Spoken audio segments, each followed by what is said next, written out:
कवितेचं नाव आहे करंडा.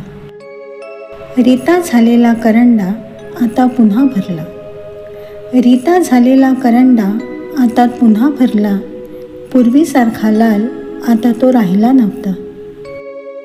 केवळ आडोसा घ्यायचा म्हणून तो भरला होता. ऊन पावसाचा खेळ केव्हाचाच संपला होता. रोज रात्री सतीच्या नकळत वणव्यात जळायचे होते. रोज रात्री सतीच्या नकळत वणव्यात जळायचे होते. न बोलता डोळ्यातून जुने शब्द सांगायचे होते. हे शब्द समजायला स्पर्श तसे उरले नव्हते. हे शब्द समजायला स्पर्श तसे उरले नव्हते. मुक्या प्रतिबिंबाचे रंग तरंगत उमटत होते. न जुळणारे सूर जुळवत ठेवायचे होते.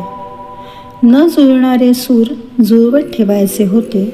निळाभोर नभात माझेच डोळे मला दिसत होते. शब्दांचे खेळ खेळत आता राहायचे नव्हते.